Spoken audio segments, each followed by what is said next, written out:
Hello there, Aquarius. Thank you so much for being with me this week. I'm Michelle B. We're looking at May 7th, 10th through the 17th, 2021. But if you resonated with the title of this video, you felt like you needed to watch it for any reason, then these messages are for you. Just go with it. It's all right with me. I'm like, these videos, who knows how long these videos are going to be floating around in the internet, so I just want to make sure that my feathers pointed the right direction. Anyway, general messages, interesting. It's really interesting when I'm shuffling thoroughly and a card from the previous reading comes back out.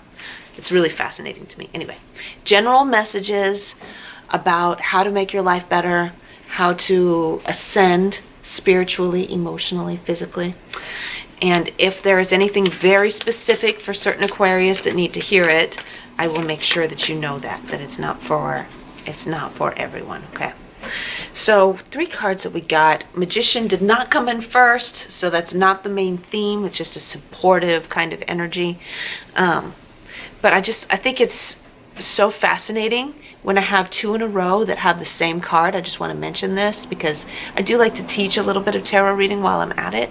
But also astrologically, your houses, when they're right next to each other, like your houses are kind of like affecting each other. This is the 12th house.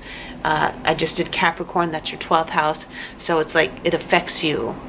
You know, the energy affects you on a subconscious level of whatever the messages were for the previous sign. Also, because you're so close, your sun sign may be in Aquarius, but you might have Mercury, Venus, or Mars in the one that's right before you, or after you in the sign that's right before or after you.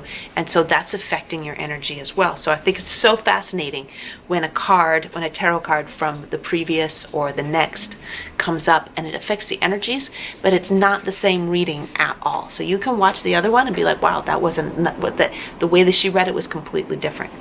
But essentially, the Magician is like, it's there. It's like, remember that you're being guided, you're being inspired and being guided by something that's beyond you, but this isn't the main thing.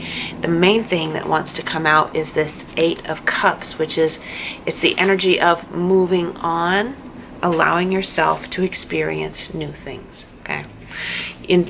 Even though you've invested quite a bit into something that it was a big emotional investment for you to like go through the effort of creating something with somebody else, creating strong emotional ties. It could be to multiple people, right?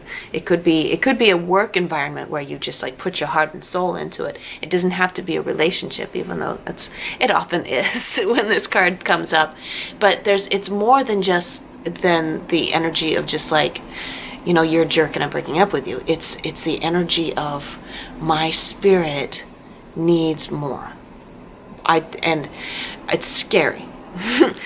Leaving this environment that has become comforting, but also suffocating, is really, really hard, but I know I have to. I don't know what's out there. I'm hearing this. I'm like I'm in your spirit, and I'm speaking for you, okay? I don't know what's out there. It's really scary. But I have to go. And so with great sadness and much anxiety, you move away from what you've put so much time and effort and energy into creating, and you're going into this dark valley, and who knows what's going to be on the other side. Eventually the sun's going to rise and you'll be in a new place, and it'll be like, wow, okay. The things that seemed so scary in the dark weren't so scary after all, okay? But the thing about the 8 of Cups, it's not the Death card, okay? It's not the 5 of Cups, it's not the Death card, it's not the 3 of Swords, it's not like breakup, heartbreak, over, okay? It is, and the world is cycles completing. This is not. This is, I'm going to go over here, and I'm going to go see if I can find 2 more cups. And when I come back with the other 2 cups, or maybe I'll find 1 cup and the other person will come back with 1 cup, you'll come together, you'll have the 10 cups, which is complete emotional satisfaction together, all right? But right now, look at this. There's the cup that you're looking for. But see the red cape? And the red cape? You are the same person, right? You're going out and you're looking for this other cup. And you're seeing how you can create that sense of emotional satisfaction, that sense of completeness within yourself before you come back.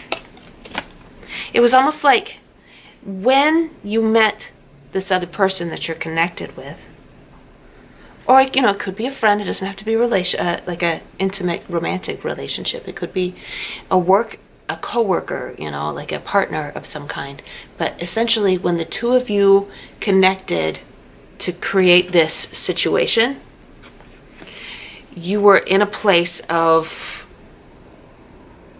you were in a different place emotionally. It's much less ascended spiritually, emotionally, intellectually. And as you came together and connected and supported each other and started growing, eventually it started going like this, right?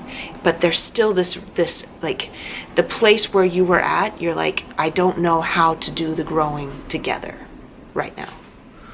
And you're like, if I can just do my own thing for a little while, maybe I can build this like identity that is separate and satisfied, more stable, like a more stable identity on your own. And then perhaps we could come back together again. In this reading, I am not going to say whether or not you're going to be coming back together with this person. But it is a possibility. This is here, so it's a possibility. But I think the reason that it came up in reverse is because it's a really worrisome situation. And to have to go into the darkness and not know what to do. But the Magician is here to remind you that you don't have to do this all by yourself. And this is something I talked about in the Capricorn reading, but it was a little bit of a different context. You're not alone as you're going through your travels. Instead, you are recalibrating your connection with the universe, with the spirit, with the source, with God, and learning how to create as a conduit for the greater spirit. Okay? You're learning how to allow yourself to go with the energetic flow of the universe. And it's bringing you so much pleasure and satisfaction. The Six of Wands is here, and it's like saying, it was in the reverse, and it's saying, is it foolish? You're really wondering if it's foolish of you to just give up what you've been working on creating for so long. But the download that I'm getting is like, it's got to be done. It's got to be done. And it's really just about releasing your egoic attachment to success and failure. There's a narrative that our culture has. It's like you are only complete and successful if you never abandon a connection. If you never abandon a relationship, if you never abandon a connection, then you are successful. You're okay. But if you walk away from something without somebody else being wrong, like the other person didn't do something wrong, it's just not fulfilling you. It's not satisfying you. You know deep down, you don't know exactly what it is, but you know deep down it's not where you need to be right now. Okay. And so it's like, is everybody going to think that I'm this terrible person? Because the other person isn't bad, right? I'm not bad. They're not bad. You're being asked to just let it go. Let go of what other people might or might think. I don't think that people are thinking anything about you at all. I think people are like, okay, whatever. I think people are like, well, that's interesting. That's different. But whatever. It's none of our business, right? So let it go. It's okay. It's okay to give up on something that's not working for you. It's okay to walk away. You have permission. Woo! Let's do it. It's time for the affirmational blessing for the end of the reading to bring together the messages of what we picked up for this week. Excuse my itchy nose. We're going to inhale love. And we're going to push that love all the way down to our root chakra, where our backside is touching the surface that we're sitting on. We're letting it ground us. We're letting it make us feel safe. We're making it like we feel whole and complete and safe, comforted, held by the surface that we're sitting on. And then when we exhale, we're going to push it out through the top of our heads. We're going to exhale any anxiety or fear or worry that we have inside of our bodies. Ready? Inhale love. Down, down, down, down, down. Safe. You're safe. Everything's okay. You are complete and whole exactly as you are. Exhale fear. Inhale love. It's okay to do what you need to do. Exhale fear. Exhale worry. Exhale anxiety. You have permission. You have permission, and it is okay for you to live your life exactly as you see fit. Exhale. Inhale. You're safe. You're connected to the universe. Your inspiration to live your life the way that you are, exhale, is, it's the inspiration of the universe. Inhale. Down to your root. Inhale love. Exhale worry. Fear. Everything's fine. Everything's fine. Everything's okay. Inhale one more time.